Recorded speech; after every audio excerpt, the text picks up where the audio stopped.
So శ్లోకం 4 సుఖదుఖాలు.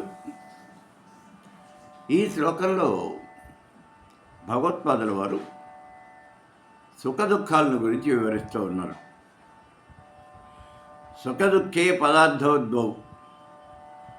లోకంలో సుఖము దుఃఖము అనేటటువంటి పదార్థాలు రెండు ఉన్నాయి. సుఖదుఖే పదార్థోద్భవ. సుఖము దుఃఖము అనే పదార్థాలు రెండు ఉన్నాయి.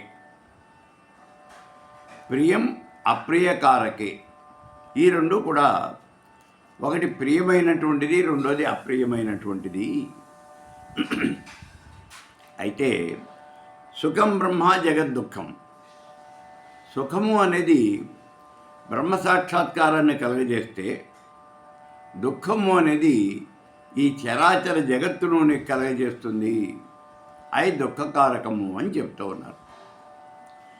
ఇప్పుడు ఇందులో భగవత్పాదుల వారు ఏం చెప్తున్నారో ఒక్కసారి చూడండి.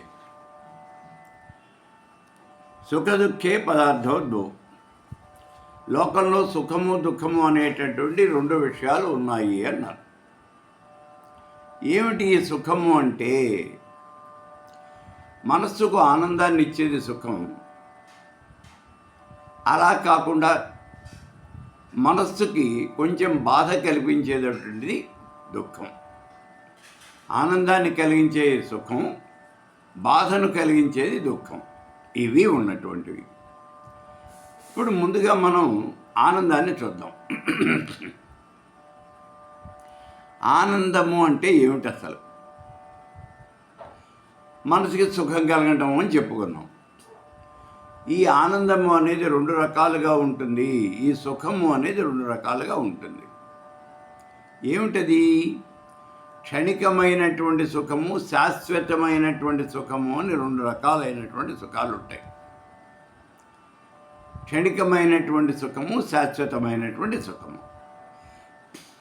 క్షణికమైనటువంటి సుఖము అంటే ఏమిటి? లౌకికమైనటువంటి పదార్థాలను అనుభవించటం వల్ల, లేదా లౌకిక విషయాలతో మనస్సుకు ఆనందం పొందటం వల్ల కలిగేటటువంటి సుఖము అనేది ఉన్నదే, అది కేవలము క్షణికమైనటువంటి సుఖము. అంటే ఏమిటండి? మళ్ళీ అనుమానమే మనకి. ఏమిటి అంటే, లౌకికమైనటువంటి సుఖము. ఏదైనా ఒక వస్తువుని చూసాం మనం, ఆ వస్తువుని తిన్నాం, అది చాలా బాగుంటుంది, ప్రపంచంలో ఈ వస్తువు ఎక్కడా దొరకదండి, ఒక్కచోటే దొరుకుతుంది. ఆ వస్తువుని మనం అనుభవిస్తూ ఉంటే చాలా ఆనందంగా ఉంటుంది, నిజమే.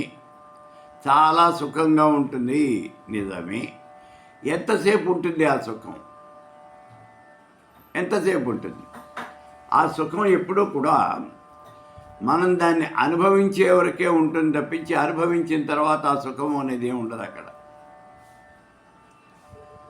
మనం ఆ సుఖాన్ని ఆస్వాదించే వరకు, అనుభవించే వరకే ఆ సుఖం అనేది మనకు ఉంటుంది.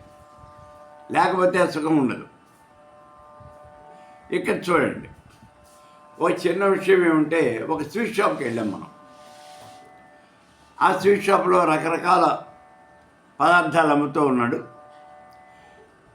ఆ షాపులో ప్రత్యేకించి ఏదో ఒక పదార్థం, ఇది చాలా స్పెషల్, అది వాళ్ళు ప్రత్యేకంగా తయారు చేస్తారు, అది వాళ్ళకే సొంతం. ఆ వస్తువు యొక్క తయారీ, ఆ పదార్థం యొక్క తయారీ ఆ షాపు వాళ్ళకే సొంతం.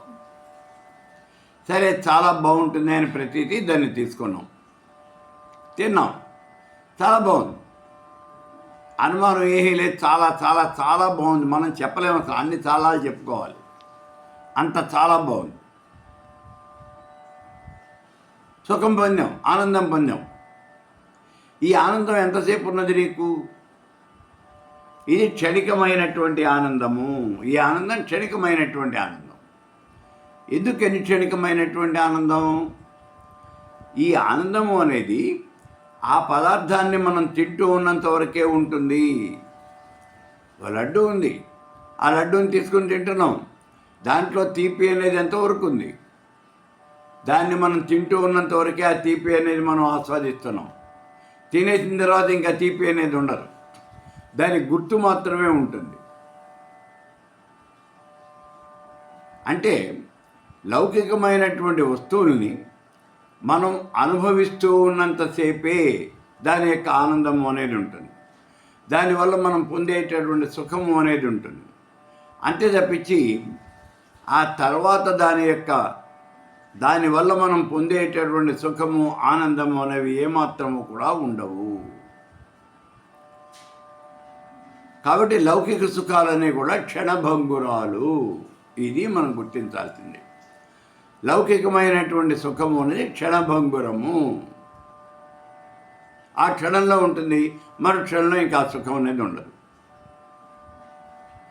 మీకు సుఖాలు అన్నింటిలోనికి కూడా చాలా ఉత్తమోత్తమైనటువంటిది, చాలా చెప్పుకోదగినటువంటి సుఖం ఏమిటి అంటే రతి సుఖము అని చెప్తూ ఉంటారు.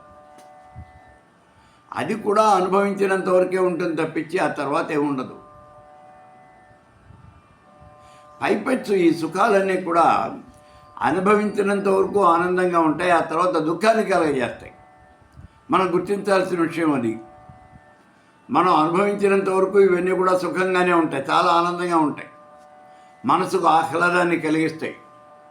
తర్వాత దుఃఖాన్ని మిగులుస్తాయి. ఇందాక మనం చెప్పుకున్నట్టుగా ఆ మిఠాయి దుకాణంలోకి వెళ్ళాం, మిఠాయి తిన్నాం, తిన్నంత వరకు బాగానే ఉంది, తిన్న తర్వాత వస్తుంది దానివల్ల ఇబ్బంది ఏమిటో. అది నీ కడుపులోకి వెళ్ళిపోయిన తర్వాత అరగదు, లేదా అందులో షుగర్ కనుక ఎక్కువగా ఉన్నట్టయితే నీకు షుగర్ వ్యాధి వచ్చే అవకాశం ఉంటుంది. ఇటువంటి ఇబ్బందులన్నీ ఇవన్నీ కూడా ఆఫ్టర్ ఎఫెక్ట్స్, అంటే అవి తినేసిన తర్వాత, దాన్ని అనుభవించిన తర్వాత మనకు వచ్చేటువంటి ఇబ్బందులు ఇవన్నీ కూడా. ఇప్పుడు పోనీ రతి సుఖము, ఇది చాలా గొప్పదైనటువంటి సుఖము అని చెప్పారు, బాగానే ఉంది, మేమేం కాదను. కానీ ఇక్కడ ఒక్క విషయం ఏమంటే,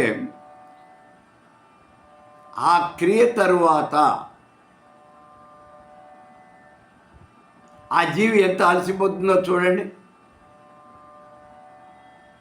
ఆ స్త్రీ కానీ పురుషుడు కానీ ఎవరైనా సరే ఎంతగా అలసిపోతారు అనేటటువంటి విషయాన్ని ఒక్కసారి ఆలోచించండి.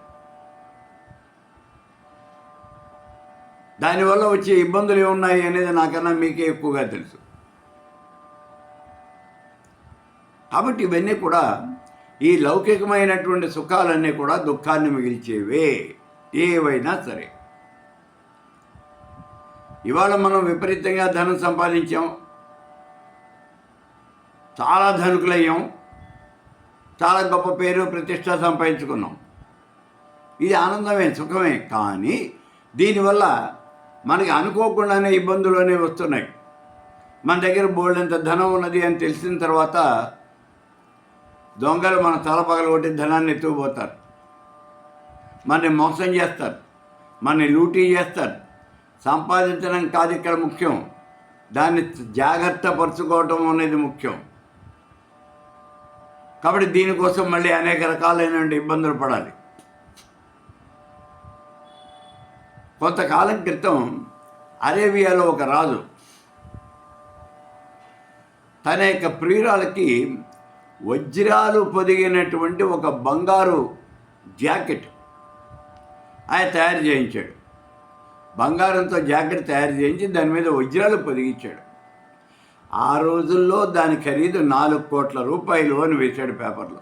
ఆ రోజుల్లో ఇది చరిగి చాలా రోజులైంది, 20 సంవత్సరాల పైన అయింది. ఆ రోజుల్లో 4 కోట్లు. మరి ఇప్పుడు ఇది ఎవరైనా ఎత్తుకుపోతే, ఆ జాకెట్ ఎవరైనా ఎత్తుకుపోయారనుకోండి, 4 కోట్లు పోయినట్టే కదా. అందుకని దీని రక్షణ కోసము అని 2 కమాండోలను అపాయింట్ చేశాడు. సర్వకాల సర్వావస్థలందు వాళ్ళ కాపలా ఉంటారు దాన్ని. చూడండి ఎంత ప్రాబ్లం వస్తుందో చూడండి. కాబట్టి ఇక్కడ ఈ సుఖము అనేటటువంటి దుఃఖాన్నే మిగులుస్తుంది. ఇప్పుడు ఎవరన్నా నిజంగానే దాన్ని ఎత్తుకుపోయారు అనుకోండి, నీకు మిగిలే దుఃఖమే. నువ్వు మహారాజువి, చక్రవర్తివి, నిజమే, ఇవన్నీ బాగానే ఉన్నాయి. కానీ ఎవరైనా రాజుని మీద దండయాత్ర చేసి నీ సామ్రాజ్యాన్ని కాస్త కొల్లగొట్టేసాడు అనుకోండి, అప్పుడేమవుతుంది? నువ్వు దుఃఖిస్తావు. కాబట్టి ఈ సుఖం అనేదంతా కూడా దుఃఖానికి హేతువు. ఇక రెండోదైనటువంటి సుఖం ఏమిటి అంటే శాశ్వతమైనటువంటి సుఖము. ఇప్పుడు మనం చెప్పుకున్నదంతా కూడా క్షణికమైనటువంటి సుఖం. రెండోది శాశ్వతమైనటువంటి సుఖము. ఈ రకమైనటువంటి సుఖం ఒకసారి వస్తే రెండోసారి ఇంక పోదు. శాశ్వతమైనటువంటి సుఖాన్ని కనుక నువ్వు పొందగలిగినట్లయితే అది పర్మనెంట్గా, పూర్తిగా, ఎప్పుడు, సర్వకాల సర్వావస్థలందు నీతోనే ఉంటుంది, అది ఇంకపోదు. అది శాశ్వతమైనటువంటి సుఖం. ఆ సుఖం ఎలా వస్తుంది? బ్రహ్మజ్ఞానం వల్ల వస్తుంది. బ్రహ్మజ్ఞానం వల్ల వస్తుంది. ఇప్పుడు అదే భగవత్పాదుల వారు ఇక్కడ చెప్తున్నారు, సుఖ దుఃఖే పదార్థవద్దు. సుఖము దుఃఖము అనేటువంటి పదార్థాలు రెండు అని చెప్తున్నాడు. ఒకటి ప్రియము, రెండోది అప్రియము. సుఖము అనేది మనకి ప్రియంగా ఉంటుంది, దుఃఖము అనేది అప్రియంగా ఉంటుంది, అంటే ఇష్టం ఉండదు. ఇక్కడ ఒక్క విషయం చూడాలి, ఇష్టం ఉండదు అని అంటే లోకంలో కొన్ని వస్తువుల మీద, కొన్ని పదార్థాల మీద, కొంతమంది మనుషుల మీదే మనకి ఇష్టత అనేది ఉంటుంది. అన్నింటి మీద మనకి ఇష్టత అనేది ఉండదు. సామాన్యంగా చూడండి, ఇంట్లో కాకరకాయ కూర తినాలి అంటే ఎవరు ఇష్టపడరు. ఎందుకనంటే చేదుగా ఉంటుంది కాబట్టి. అది చేదుగా ఉంటుంది. కానీ మిగిలినటువంటి కూరలన్నీ కూడా మహా ఆనందంగా తింటారు. అదే మామిడికాయ తినాలనుకోండి, మామిడి పండు తినాలి, ఆనందంగా తింటాడు. లొట్టలు వేసుకుంటూ ఎగురుకుంటూ తింటాడు మామిడి పండు తినమంటే. కాబట్టి ఇక్కడ ఏమిటి, మనకి కాకరకాయ అనేది నచ్చదు, మామిడి పండు అనేది నచ్చుతుంది. ఈ నచ్చటము నచ్చకపోవటం అనేది ఎక్కడ ఉంది? దేని మీద ఆధారపడి ఉంది? దేని మీద ఆధారపడి ఉన్నది అంటే మనస్సు మీద ఆధారపడి ఉన్నది. మనస్సు మీద ఆధారపడి ఉంది. మనస్సు అంటే ఏమిటి? మన ఏవ మనుష్యాణం కారణం బంధమోక్షయో. బంధానికి మోక్షానికి కూడా కారణమైనటువంటిదే మనస్సు. మననం చేసేది మనస్సు. అంతఃకరణ చతుష్టయం అని చెప్పుకున్నాం మనం. మనస్సు, బుద్ధి, చిత్తము, అహంకారము, ఈ నాలుగింటిని కూడా అంతఃకరణ చతుష్టయము అని చెప్పుకుంటున్నాం. ఇందులో మనస్సు అంటే మననం చేసేది మనస్సు, నిశ్చయించేది బుద్ధి, చింతించేది చిత్తము, అహంకరించేటటువంటిది అహంకారము. ఇవి నాలుగు. ఏమిటవి? మనసు, బుద్ధి, చిత్తము, అహంకారం. ఈ నాలుగింటినే అంతఃకరణ చతుష్టయము అని అంటారు. ఇక్కడ మనం గుర్తించాల్సిన విషయం ఏమంటే అంతఃకరణ చతుష్టయంలో ముఖ్యమైనటువంటిది మనస్సు. ఆ విషయాన్ని పదే పదే పదే పదే మననం చేస్తూ ఉంటుంది. అది మనస్సు అంటే. మననం చేసేది మనస్సు. ఈ మనస్సు అనేది రెండు రకాలుగా ఉంటుంది. మనోహి ద్విధం ప్రోక్తం. మనస్సు అనేది రెండు రకాలుగా ఉంటుంది. ఏమిటండి అవి? శుద్ధంచ అశుద్ధమేవచ. శుద్ధమైనటువంటి మనస్సు ఒకటి, అశుద్ధమైనటువంటి మనస్సు ఒకటి. శుద్ధము అంటే ఏమిటి? అశుద్ధము అంటే ఏమిటి? అశుద్ధం కామ సంకల్పం, శుద్ధం కామ వివర్జితం. అశుద్ధం కామ సంకల్పం, మరి శుద్ధం కామ వివర్జితం. కోరికలు కలిగినటువంటిది, కోరికలు లేనటువంటిది. కామ సంకల్పం అంటే కోరికలు కలిగినటువంటిది. కామ వివర్జితం, కోరికలు వదిలేసినటువంటిది. ఇప్పుడు దీంట్లో కోరికలు కలిగినటువంటిది ఇది అశుద్ధమైనటువంటిది. శుద్ధం కామ వివర్జితం, కోరికలు వదిలిపెట్టేసినటువంటి మనస్సు ఏదైతే ఉన్నదో అది శుద్ధమైనటువంటి మనస్సు అని చెప్తూ ఉన్నాడు. ఎందుకని ఇట్లా అవుతూ ఉన్నది అంటే మానవుడు ఇతడి యొక్క గమ్యస్థానం ఏమిటి అంటే మోక్ష సాధన అని చెప్పుకున్నాం. చతుర్విధ పురుషార్థాలు సాధించడమే మానవుడి యొక్క ధ్యేయం. ఈ చతుర్విధ పురుషార్థాల్లోనూ ఆఖరిగా ఉన్నటువంటిది ఏమిటి అంటే నాలుగవదైనటువంటిది మోక్షము. ఈ చతుర్విధ పురుషార్థాలు ఉంటే ధర్మ, అర్థ, కామ, మోక్షాలు. ఇందులో ఉన్న నాలుగవదైనటువంటి మోక్షమే మానవుడికి కావలసినటువంటిది. ఈ మోక్షాన్ని మానవుడు పొందాలి అంటే ఏం చేయాలి? మిగిలినటువంటి మూడు కూడా, ధర్మార్థ కామాలు మూడు కూడా దీనికి సోపానాలు అవుతాయి. ఇప్పుడు మోక్షాన్ని పొందాలి అంటే అన్ని రకాలైనటువంటి కోరికలు కూడా వదిలిపెట్టేయాలి, కోరికలను విసర్జించాలి. అందుకు చెప్పింది శుద్ధం కామ వివర్జితం. మోక్షం పొందేటటువంటి మానవుడు ఎవడు పొందుతాడు మోక్షం? శుద్ధమైనటువంటి, నిర్వికల్పమైనటువంటి, నిర్మలమైనటువంటి, నిశ్చలమైనటువంటి మనస్సు కలిగినటువంటి వాడు మాత్రమే ఆ మోక్షాన్ని పొందగలుగుతాడు. మరి అది రావాలంటే ఏం చేయాలి? శుద్ధమైనటువంటి మనస్సు రావాలి. ఆ శుద్ధమైనటువంటి మనస్సు ఎట్లా వస్తుంది? అదేనండి, శుద్ధమైనటువంటి మనస్సే కామ వివర్జితం. కోరికలు లేనటువంటి మనస్సు ఏదైతే ఉన్నదో దాన్నే శుద్ధమైనటువంటి మనస్సు అని అంటారు. ఇలా చెప్తూ ఉన్నాడు. మనోహి ద్విధం ప్రోక్తం శుద్ధం చ అశుద్ధమేవచ. అశుద్ధం కామ సంకల్పం, శుద్ధం కామ వివర్జితం.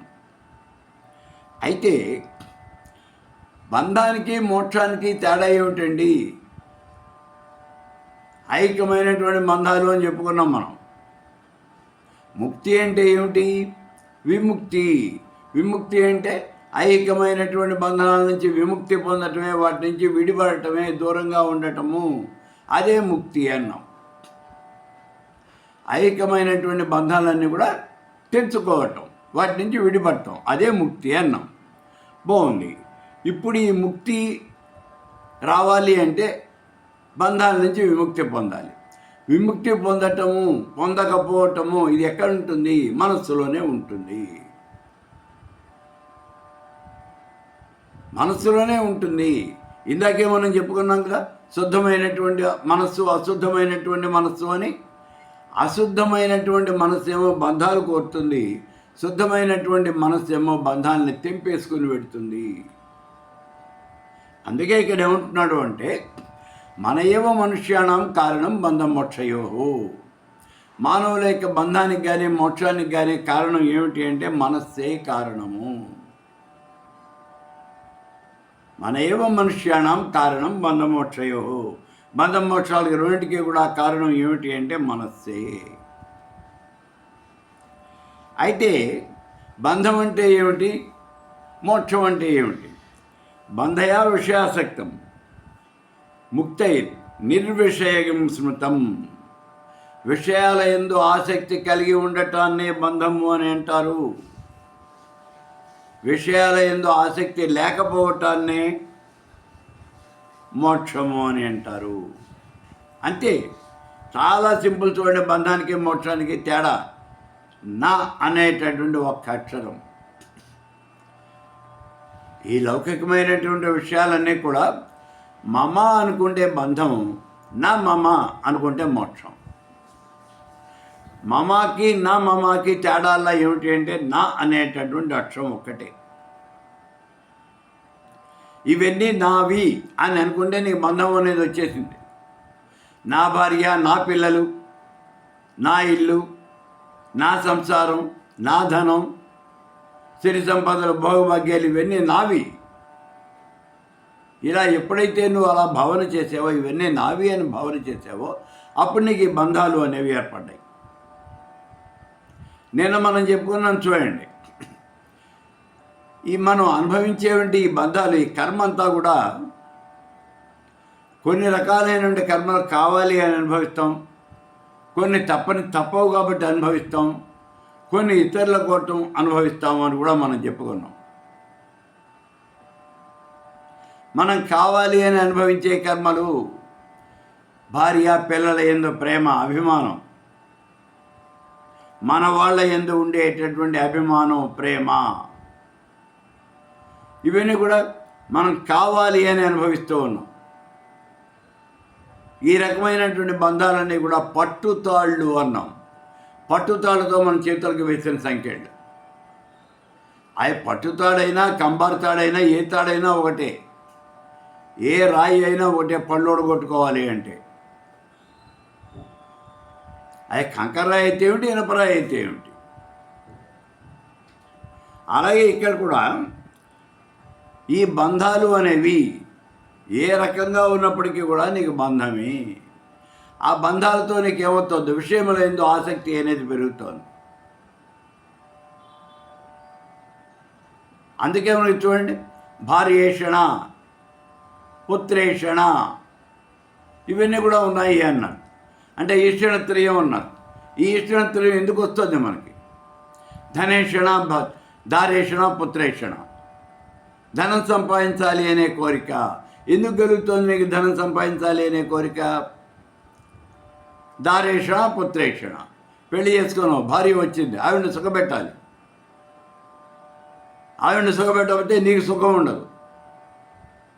కాబట్టి ఆవిడని సంతోషపెట్టాలి. ఆవిడని సంతోషపెట్టాలి అంటే నువ్వు ధనాన్ని సంపాదించాలి.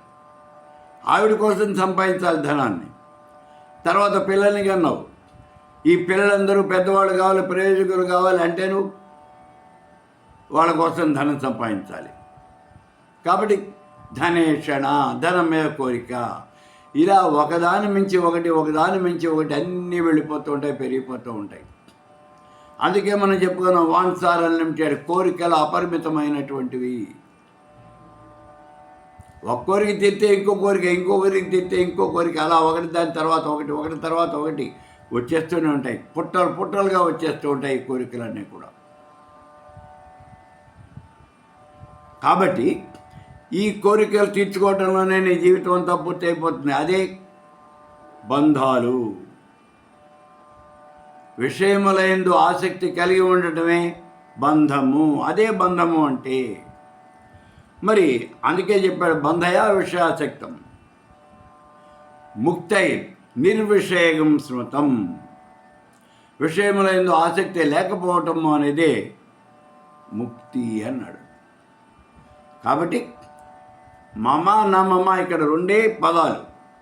రెండింటికి తేడాల్లో ఏమిటి అంటే, నా అనే అక్షరం ఒకటే. ఇవన్నీ నావి అనుకుంటే బంధం, నావి కాదు అనుకుంటే మోక్షం. చాలా తేలిక చూడండి.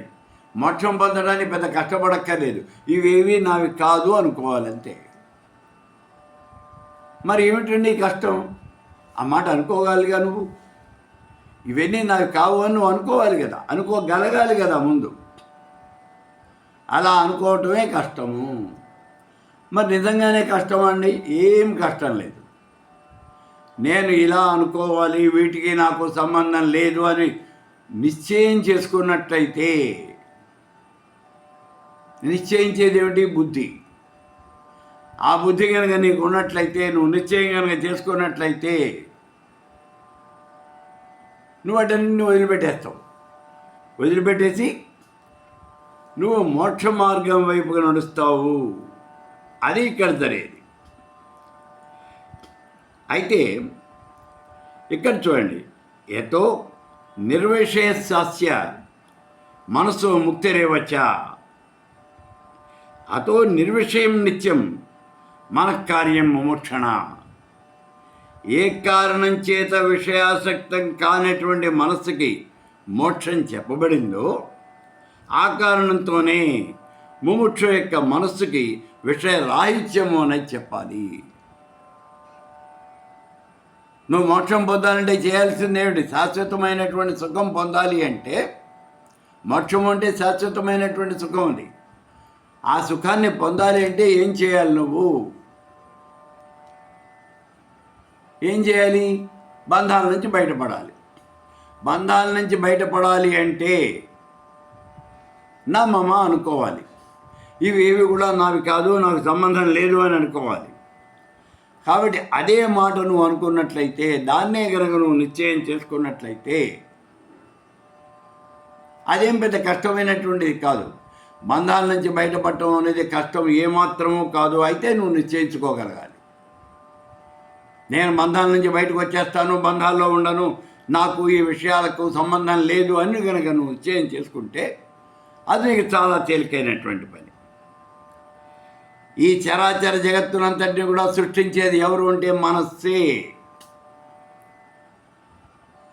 స్వప్నావస్థలో ఈ స్వప్నాన్ని సృష్టించేది ఎవరు అంటే మనస్సేను అని చెప్పుకున్నాం మన గతంలో. అంతేకాదు ఈ చరాచర జగత్తును సృష్టించేది కూడా మనస్సే. ఈ జగత్తంతా ఎలా వస్తున్నది అంటే ఇదంతా భ్రాంతి అని చెప్పుకున్నాం కదా మనం. ఆ భ్రాంతి దేంతో పొందుతున్నావు? నీ మనస్సుతోనే భ్రాంతి అనేది పొందుతున్నావు. ఇక్కడ ఒక్క విషయం మనం చూడాలి. సృష్టి అనేది ఎలా జరుగుతోంది? బ్రహ్మదేవుడు సృష్టి చేస్తున్నాడు, అంతేగా. సృష్టికర్త బ్రహ్మరూప. బ్రహ్మదేవుడి యొక్క రూపంలో ఆ చరాచర జగత్తును సృష్టిస్తున్నది ఆ పరమేశ్వర స్వరూపం. ఇక్కడ బ్రహ్మదేవుడు అంటే ఎవరు? ఈ చరాచర జగత్తులో 84 లక్షల రకాలైనటువంటి జీవరాశి ఉన్నది అనే విషయాన్ని మనం చెప్పుకుంటున్నాం. ఈ 84 లక్షల రకాలైనటువంటి జీవరాశుల యొక్క మనస్సుకు ప్రతినిధి బ్రహ్మదేవుడు. ఈ మనస్సు అనేది ఒక్కొక్క వ్యక్తిలోనూ ఉండే మనస్సు అంటే అది వ్యష్టిగా చెప్తాం. అందరికీ కలిపి అందరి మనస్సులో కలిపి సమిష్టి మనస్సు అవుతుంది. ఆ సమిష్టి స్వరూపమే 84 లక్షల రకాలైనటువంటి జీవరాశి. ఈ జీవరాశి యొక్క మనస్సు, వీటి యొక్క సమిష్టి రూపమే బ్రహ్మదేవుడు. మనం ఏదైనా ఒక వస్తువుని ఇది వస్తువు అని ఒప్పుకోవాలి అంటే మన మనస్సు అనేది దానికి సహకరించాలి. మనస్సు ఉన్నవాడే ఒప్పుకోగలుగుతాడు, మనస్సు లేనటువంటి వాడు ఒప్పుకోలేడు. చూడండి, ఇక్కడ ఈ చరాచర జగత్తంతా ఇక్కడ ఉన్నది. ఇది భార్య, ఇది పిల్లలు, ఇది ఇల్లు, ఆవు, గొడ్డు, గోద, ఇవన్నీ కూడా ఎవరు చెప్తూ ఉన్నారు? మనస్సు ఉన్నటువంటి నీబోటి వాళ్ళే చెప్తున్నారు. మనస్సు లేనటువంటి వాడు చెప్పడు. ఒక పిచ్చివాడిని అడగండి, వాడి భార్యను ఎదుర్కొన్నా నిల్చోబెట్టండి, ఎవరండి మీరు అంటాడు. వాడికి తెలీదు. నువ్వు ఎవరమ్మా, ఏం కావాలి నీకు అని అడుగుతాడు. కాబట్టి ఇక్కడ మనస్సు, ఈ చరాచర జగత్తు అనేది, ఈ విషయాలు అనేవి ఎవరికి ఉంటాయి అంటే మనస్సు కలిగినటువంటి వాడికి మాత్రమే ఉంటాయి. మనస్సు లేనటువంటి వాడికి ఉండవు. ఒక పిచ్చివాడికి ఈ జగత్తు ఉండదు. అలాగే ఒక పసిపిల్లవాడికి ఈ జగత్తు అనేది ఉండదు. పసిపిల్లవాడు 2-3 నెలల పిల్లవాడు ఏడుస్తున్నాడు, వాడిని ఎవరో వాళ్ళు ఎత్తుకుంటే చాలు, కాసేపు పాలు పడితే చాలు, అంతకన్నా వాడికి ఏం అక్కర్లేదు. ఆ ఎత్తుకున్నటువంటిది వాళ్ళ అమ్మ, వాళ్ళ అమ్మమ్మ, లేకపోతే వాళ్ళ తాతమ్మ, ఇవన్నీ వాడికి ఏం తెలియదు. ఎవరన్నా ఎత్తుకున్నారా లేదా, ఆ స్పర్శ అనేది తగిలిందా లేదా, అంతవరకే వాడికి కావాల్సింది. వాళ్ళ ఎందుకని అంటే వాళ్ళకి మనస్సు అనేది ఉండదు. పిచ్చివాడికి కానీ పసిపిల్లలకు కానీ ఈ మనస్సు అనేది ఉండదు. అందుకే వాళ్ళకి విషయాల పట్ల ఆసక్తి అనేది ఉండదు. ఇప్పుడు ఈ చరాచర జగత్తంతా కూడా బ్రహ్మదేవుడు సృష్టించాడు. ఆయన యొక్క సమిష్టి, ఈ బ్రహ్మదేవుడు అంటే సమిష్టి రూపము అని చెప్పాం, మనస్సుల యొక్క సమిష్టి రూపం. అందుకే బ్రహ్మదేవుడు సృష్టించినటువంటి ఈ వస్తువులు అందరికీ ఒకేలాగా కనిపిస్తాయి. ఒక పులిని చూస్తే అందరికీ, అన్ని జీవులకి కూడా అది పులి అనే కనిపిస్తుంది. అది పులి అంతే. ఎందుకంటే మన మనసులు అన్నీ కూడా దాన్ని ఒప్పుకుంటున్నాయి. సమిష్టి రూపం బ్రహ్మ. అదే ఒక గారడీ వాడు చేసినటువంటిది, వాడు సృష్టించినటువంటి వస్తువు అసలు అందరికీ కనిపించదుగా. కొంతమందికే కనిపిస్తుంది, అందరికీ కనిపించదు. కాబట్టి ఈ చరాచర జగత్తంతా కూడా బ్రహ్మదేవుడి చేతనే సృష్టించబడుతూ ఉన్నది. ఆయన అన్ని మనస్సుల యొక్క సమిష్టి రూపము. ఈ విషయాన్ని మనం గుర్తుపెట్టుకోవాలి. అయితే విషయాల యందు ఆసక్తి అనేది వదిలిపెట్టేయాలి. విషయాల యందు ఆసక్తి కనుక వదిలిపెట్టేసినట్లయితే అప్పుడు హృదయంలో మనస్సు అనేది నిరోధించబడుతుంది. దాన్నే మనోనిరోధము, మనోజయము అని అంటారు. మనస్సుని మన వచనంలోకి తెచ్చుకోవాలి. ఈ మనస్సును వచనంలోకి తెచ్చుకోవాలి అంటే కఠోపనిషత్తులో చెప్పాడు చూడండి. మనస్సు అనేది ఎలాంటిది అంటే రథానికి ఉన్నటువంటి సారథి లాంటిది. రథం తోలుతూ ఉన్నటువంటి సారథి కనుక అతడు సమర్థుడైతే గుర్రాలన్నీ అతను చెప్పినట్టు ఉంటాయి. ఒకవేళ అతడు అసమర్థుడైతే గుర్రాలు వాటి ఇష్టం వచ్చినట్టు అయిపోతాయి. అలాగే ఇక్కడ ఈ మనస్సు కనుక నీ వశంలో ఉన్నట్లయితే నువ్వు చెప్పినటువంటి నీ ఇంద్రియాలన్నీ, మనస్సు కనుక వశంలో లేకపోయినట్లయితే ఇంద్రియాలు వాటి ఇష్టం వచ్చినట్టు అవి చరిస్తాయి. కాబట్టి ఇక్కడ కావాల్సింది ఏమిటి అంటే మనస్సు మీద మనకి కంట్రోల్ అనేది కావాలి. అందుకే మనోజయము అది మనకు కావాలి అని చెప్తా ఉన్నాడు. ఆ మనస్సు మన వశంలో ఉండాలి. ఈ రకంగా ఆ మనస్సుని కనుక మనం వశంలో అట్టిపెట్టుకున్నట్లయితే అప్పుడు ఏమవుతుంది, నీకు నీ ఇంద్రియాలన్నీ నీ యొక్క అధీనంలో ఉన్నాయి. ఎప్పుడైతే నీ ఇంద్రియాలు నీ యొక్క అధీనంలో ఉన్నాయో నీ మనస్సు సత్సంకల్పం చేస్తుంది. అంటే లౌకికమైనటువంటి విషయాల మీద ఆ మనస్సు చరించదు. ఎప్పుడైతే లౌకికమైనటువంటి విషయాల మీద మనస్సు చరించలేదో అప్పుడేమవుతుంది, నీకు ఈ మనస్సు కాస్త మోక్ష మార్గం వైపు నడుస్తుంది. మోక్షం వైపు నడుస్తుంది, విషయాశక్తి వదిలిపెట్టేస్తుంది. అందుకే చెప్తున్నాడు భగవత్పాదుల వారు, సుఖే దుఃఖే పదార్థోద్దో ప్రియం అప్రియకారకే. ఈ సుఖ దుఃఖాలు అనేవి ఒకటి ప్రియము, రెండోది అప్రియము. సుఖము అనేదేమో సుఖం బ్రహ్మ జగద్దుఃఖం. ఇందులో సుఖం పొందటము అంటే అదే పరబ్రహ్మని సాక్షాత్కరింపజేసుకోవటం, బ్రహ్మానందం పొందటము. అదే మనకి శాశ్వతమైనటువంటి సుఖం. ఇదే మనకు కావలసినటువంటిది అని చెప్తున్నారు భగవత్పాదుల వారు ఈ శ్లోకంలో.